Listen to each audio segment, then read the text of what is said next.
this video, I'll be going over a few things that I use personally.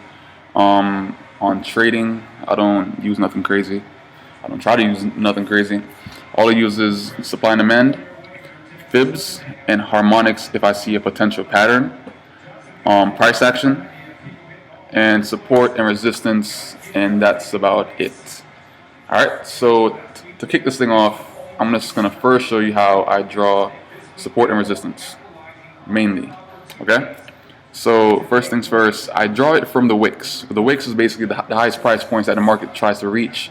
It would, once again, try to actually reach that point again. So first thing I do some markups. Get all the wicks ready.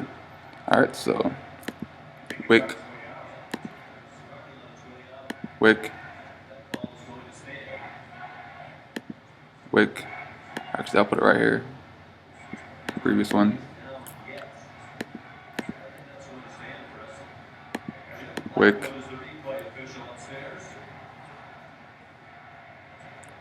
And put one down here. Wick and wick. Alright, so that's just a few, matter of fact. There's like a lot more, but I mean, like, this is just basically the concept. Okay, so for instance, I would have took this right here mainly because it didn't close over this resistance. Actually, it didn't close over it. And normally when it doesn't close over it, actually, as far as create a brand new candle over it, like if it did this and then a new candle was formed over it, then it would have been something different and everything. But this what happened right here. The market, it came up, it closed like halfway over it, and this next candle shot down. Always, if it does this, trust me, you could take the sell. You could take the sell. Guarantee, I promise you. On this, if it breaks through on one full candle, and the next candle it spikes back down, it's still a downtrend. You know what I'm saying? It's not even like a downtrend, but you can still take that sell and still make profit from it. You know what I'm saying? And you seeing this right here and everything, the main thing you will always look for is a retest. Always look for a retest in any single thing that you're doing. Alright, so, and if it came down to, like, let's say this pattern right here, let me mark this off real quick.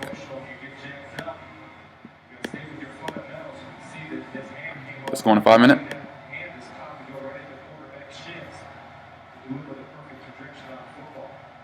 Try to zoom out, it's far back. Alright, it's up here. Okay, so what happened here is basically it was retested from its newfound resistance. So when the market came up, it came up again. It did the retested one more time, and then dropped. So basically, it tried to break through, but then again, it respected resistance.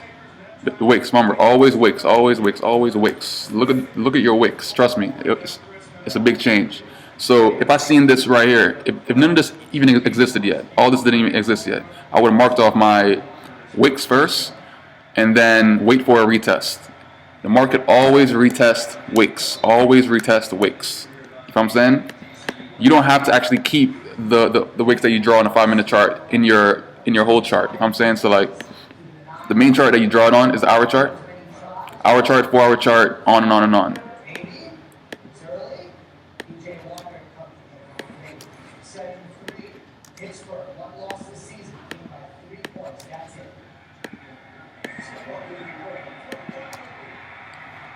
And once again, right here. Okay, so for instance, if I had seen this right here, what I wait for is a retest of the newfound resistance. Just watch this though, it's gonna blow your mind. Okay, so the market came up, right? It broke through support, and what it did? It retest on this wick right here. See it? That wick right there. That's when I would have got into my order. That's all I wait for when I'm actually getting an entry. If that doesn't happen, I'm not taking it. And that's all I'm waiting for, is that retest of newfound resistance. That's it. All right. So to wrap up, this is going to be basically, that's how you draw support and resistance and actually benefit from it. Once again, wicks, wait for those retests. Came up, retested, shot up. A little bit of drawdown. It's not much at the end of the day.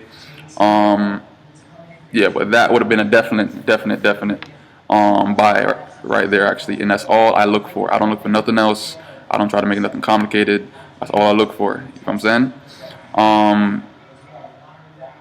Once again, like let's say if I got him like I try to get him like right here. Remember my support point is right here, based off this wick right here. Let's smart this up. All I'm waiting for is that retest. No retest, no entry. Simple as that. Let's get this right here. All right, so boom. It came up, tried to retest. It broke through. It respected the newfound resistance. After that, kept on retested and then dropped. So I'm saying, even though it was like bouncing off many times, I would have still took the sell. Simple as that. I would have had either I would have probably had like a a sell limit ready, like a sell limit. So like once it broke through, I would just put my sell limit like about, let's say like about, what could it say? Probably like about 1 pip away from the resistance, or a few micros away from the resistance. So once it touches it, it grabs it and calls it a day. And you have to do this on an ECN account, guys. Why? Because if you set a buy limit, which is when the market is going down, for instance. Let's say the market is going down. Your buy limit is set like, let's say like right here. Damn it, change the color. Let's say your buy limit is right there, and your support point is right there, and you're expecting the market to retrace. The buy limit gets hit, and it gets hit very tight because the spread is so low. And whenever you're doing a buy limit, sell limit, pending stop, sell stop, they all have to cover the spread before it opens up. So this is why ECN account is good, because the spread is so low. So it executes like easily, and that can make your entries really on point. It's crazy. So once that gets executed, you might sense a little bit of drawdown, but not much, and then it takes off. That's a buy limit. The buy limit opens up. It let's say it hits the spread point, which is probably like a few micros. It opens up and activates, and then from there, if you're saying that the market is going to retrace at that point and it retraces, you're going to be in hella profit because your entry is going to be so on point. So it gets crazy. A sell limit, same thing, but in a different way. The market's up here, you're expecting it to retrace. Support is right there. It comes up. It touches it. Damn, what the fuck? It touches it, and you're expecting it to retrace, and it retraces like right around that area. So that'll be a sell limit up there, basically.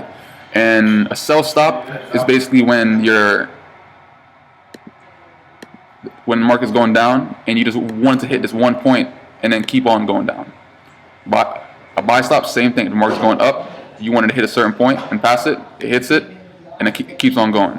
So limits are basically the opposite, because it's supposed to reverse on those points compared to damn, what the hell? Compared to the limits where it's supposed to reverse, stops are supposed to keep on going. So it's like a continuation type pending, when the limits are a reversal type pending. So take those in consideration. They are bomb if you know how to use them.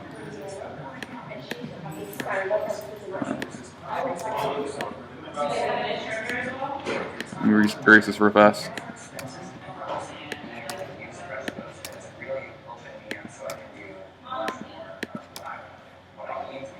I just don't want to erase my support points and resistance points. Alright, so next I'm going to show you guys how to do supply and demand, how I draw them actually. Alright, so basically I draw them very I wouldn't say different, but I'm pretty sure like this is how you actually draw them. Okay, so how I draw them is basically from, let's say there's a strong uptrend or a strong breakout. How I draw them is basically from the previous wick, which is right here, the previous wick to the breakout candle's body, which is like right here. So this wick right here, all the way up to this point right here, and then drag it across. Alright, so previous wick, candle's body. Alright, so that's considered as a supply and demand zone. Why also? The market was indecisive all right here. And once again, it came back up, touched this newfound supply zone, and it's kept on going. If you drag it more across, same thing. It respected the supply zone. Let me give you a few more examples. Once again, previous wick to breakout candle's body.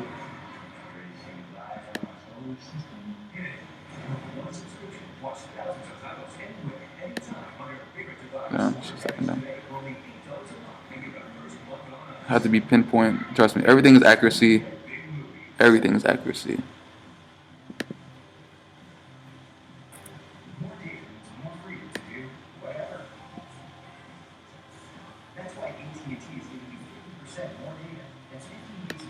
A little bit up, just say.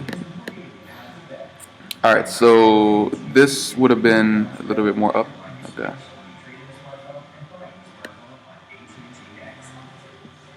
All right, so basically this would have been your what is it? Your demand zone. So seeing that and seeing that there is support here based off this wick, that would have been a definite buy. Like that's like a double confirmation right there, and that's how I trade actually. I trade off based off Confluence. Confluence is basically mixing type methods and everything for a double, triple confirmation. You know what I'm saying? So that's the best thing in trading to actually have, because it can really benefit you dramatically as far as not just one confirmation is good, two confirmations is good, and then three confirmations are good. You know what I'm saying? And then that's when you actually start pulling out your fibs, just in case. And fibs basically, like I told y'all inside this one video that I made not too long ago, the PRZs are, which is the price reversal zones, is, what is it? Yeah, 38.2, 61.8, and 78.6%. How you draw them? How you draw them is from your, what is it? Your relative low to your relative high. Okay? Always to your relative low to your relative high. So, for instance, since this is in a downtrend, I draw it from the relative high to the relative low. If it's in an uptrend, I draw it from the relative low to the relative high. You know what I'm saying? Vice versa. And as you can see, like right here and everything, the market came. Okay, so wow, it retraced at 61.8 right there, as you can see. And what you'll be waiting for here is an uptrend, if anything. So one point that it could possibly reverse at is 30.2. That's going to be the first target and everything inside this whole method all right here. And plus, what do you have up here also? You have a mini supply zone based off, remember, the breakout candle, the previous candle, and the breakout candle. If you drew this across, that would have been a definite target and everything for a next level that the market might spike up to. Because this market right now is in an uptrend. That's why I took this buy when it actually hit this support level right here also. I took the buy mainly because it was an uptrend and it hit strong support. So what is that? Like a double confirmation. Double confirmation. That's the best things. And once you learn how to do fibs, what's next? Why not learn some harmonics? All right. So let me point out like a little pattern for you real quick. Euro USD. Haven't seen any.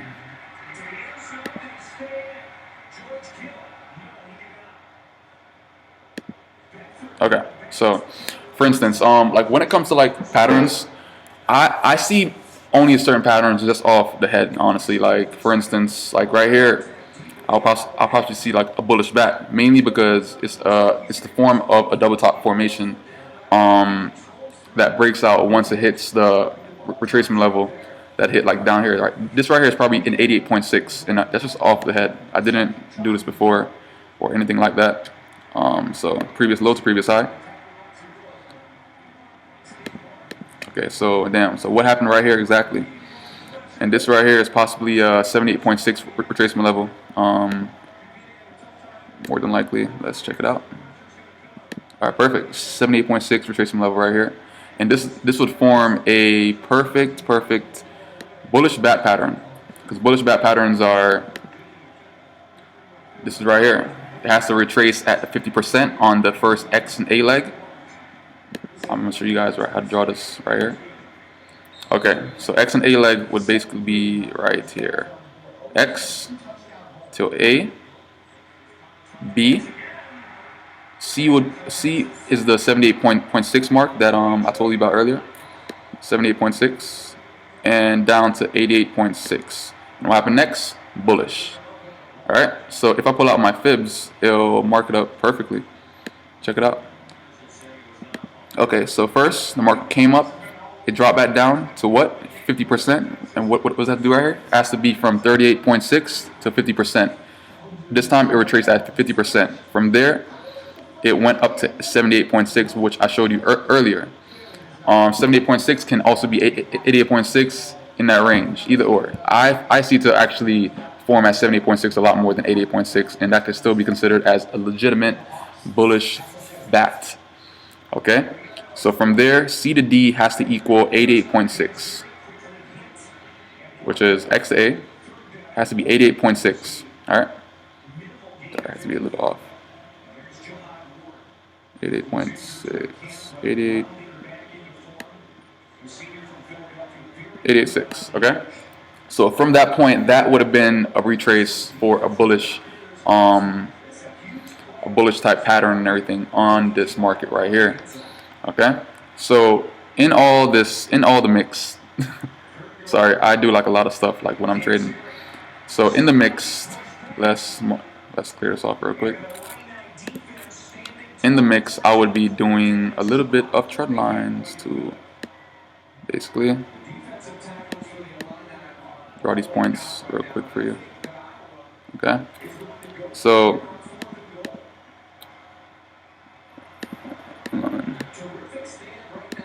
alright, so the reason why I would have took this buy right here is a few things. Once again, a retest. Alright, two, it touched this trend line 3 times, which is basically gold. Let me show you guys.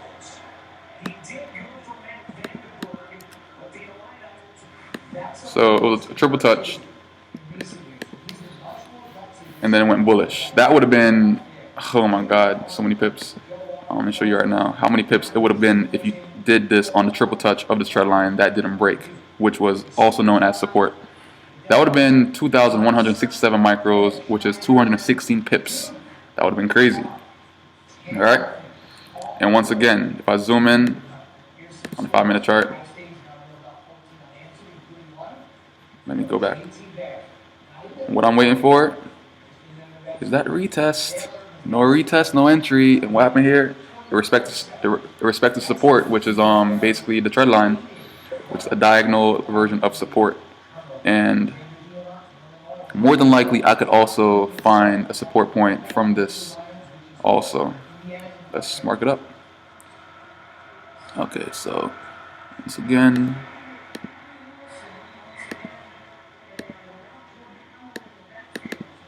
now I always do this every single time I trade.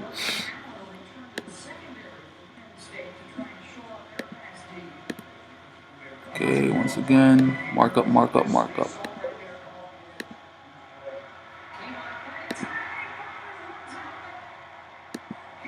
And wick. Always wicks. Always wicks. Okay, so for instance, perfect. Right here. What I'll be looking for is that retest. No retest, no entry.